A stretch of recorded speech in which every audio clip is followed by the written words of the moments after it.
Hey everybody, I'm Doug Marks and welcome to the other side of self-confidence, also known as the dark side.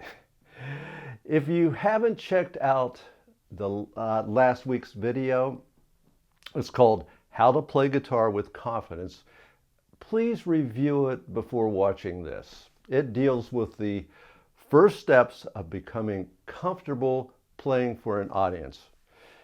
And by audience, I mean performing for family, friends, jamming with buddies, and obviously playing live gigs. Now, last week I explained how positive comments can help you recognize your talent to guide you on the correct path. Now, today I'll explain the other side of the coin, how criticism also affects self-confidence, both good and, of course, bad.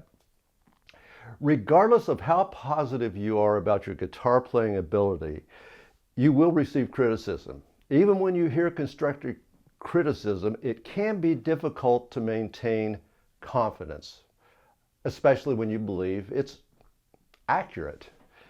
To be truly confident, you must learn to disregard unhelpful comments, but yes, that's easier said than done. Like most people, I can receive 100 compliments, but it's that single negative observation that will keep me up at night. On the other hand, if you consider the comment to be valid, sure, take it to heart, make a change, and become a better player for it. That's basically how we grow as guitarists. Still, some criticism that is intended to be constructive is simply off the mark. Often you and the critic simply have different musical taste. And here's an example: guitar tone. I'm not sure if there is such a thing as a bad guitar tone. Comments are down on the bottom if you want to argue with that, but if you listen critically to the huge variety of tones used by successful players, it becomes apparent that any sound has a time, place, and situation that works.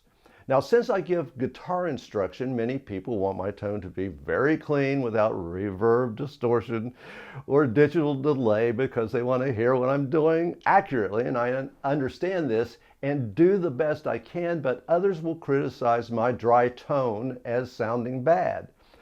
On the other hand, when I'm performing, people often complain about my use of too much reverb and digital delay, but once again, that's simply personal taste. One of the greatest guitar solos ever was played by David Gilmour in Comfortably Numb.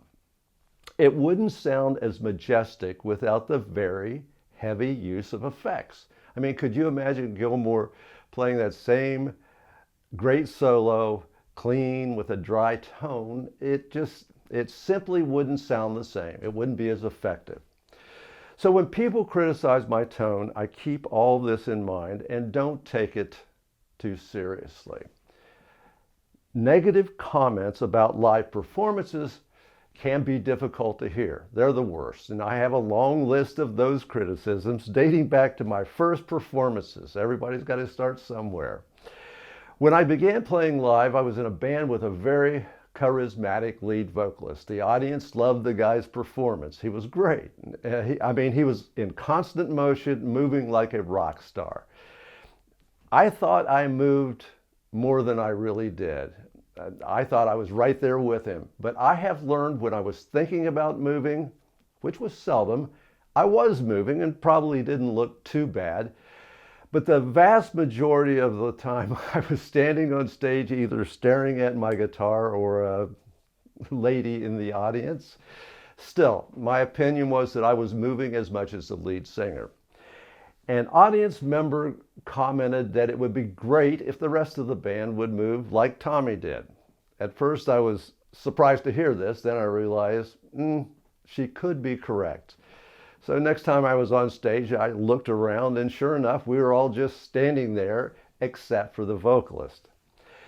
That caused me to pay attention to the appearance and movement of band members.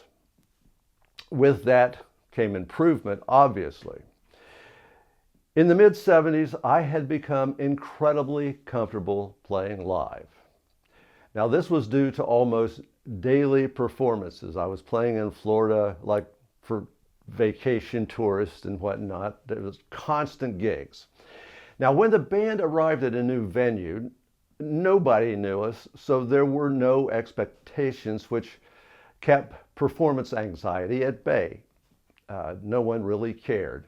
Now, after I left that band, several years passed without performing live. So when I formed my band Hawk in the mid-80s, I hadn't been on stage for 8 years, and I was really nervous about beginning to play live again. Now, adding to this anxiety, I become well known as a guitar instructor pictured in guitar magazines. The bar for me was no longer very low, and I quickly realized this, but I became comfortable rehearsing with the band eventually, in our rehearsal situations. We shot videos, reviewed them, and my performance started to look pretty good, which led to some self-confidence. I said some.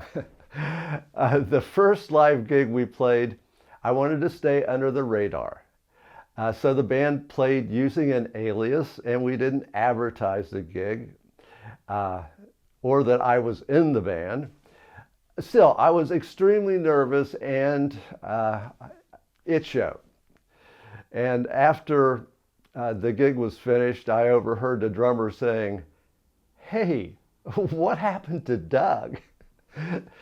How's that for a confidence booster? I wish that somebody would invent a household utensil that would do the work of all of these. Am I coming through out there?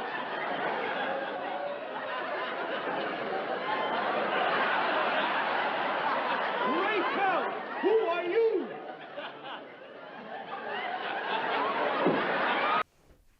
Still, I accepted the criticism, and with a few more gigs under my belt, became quite comfortable. Here are 4 things that I've learned. Number 1, be completely prepared.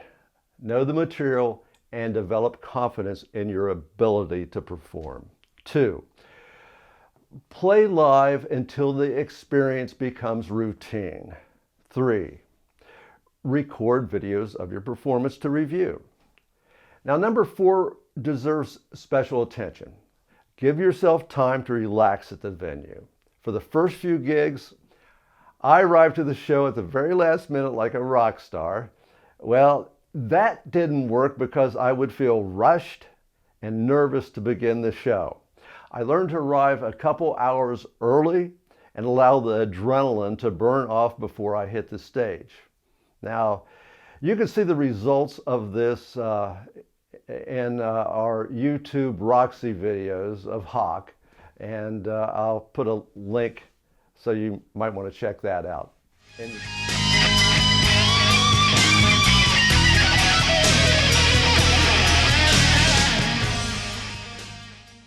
So to sum up how to build confidence despite criticism, use constructive criticism to guide your journey to become a better player and performer.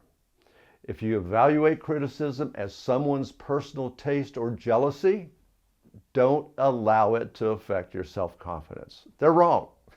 That's all. They're wrong. You're not going to please everyone. Now, rehearse until your performance is flawless. Play live constantly and show up early.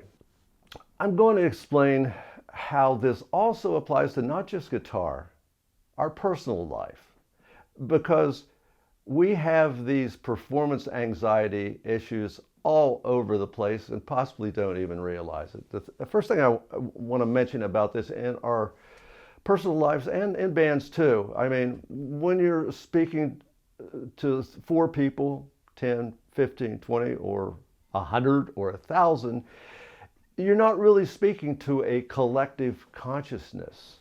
You're not speaking to a crowd. You're speaking to individuals. It's still really only one person you're talking to. And aside from that, if you're playing in a band and you're playing in front of 100 people, 95 of them will probably be looking at their phones, so they won't even notice. And when you're on stage and you make a mistake, do not acknowledge it. Don't smile, don't look at the other people in the band. Just keep on a rolling. And even the ones that did notice that you made a mistake, unless they review a video of you playing, they won't know for sure because it happened in the past. So keep that in mind. But more personal are experiences like my golf game. Okay, 24 years ago, I decided that I was going to really try hard at my golf game. Got the instructor and so on and so forth, and practiced a lot and all that stuff. But I had to have a goal. Now, was my goal to be a competitive golfer and, go on tour? I was even then a little too old for that. But anyway, no. It wasn't like I was going to shoot a particularly low score consistently. It wasn't even that I was going to play with my buddies and kick their asses in old age, although that probably would have been a very good goal.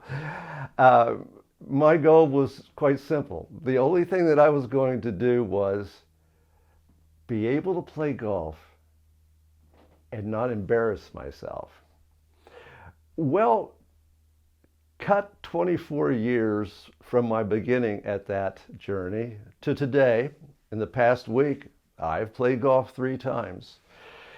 And there has not been one time in these 3 rounds that I didn't embarrass myself. And sometimes really big time.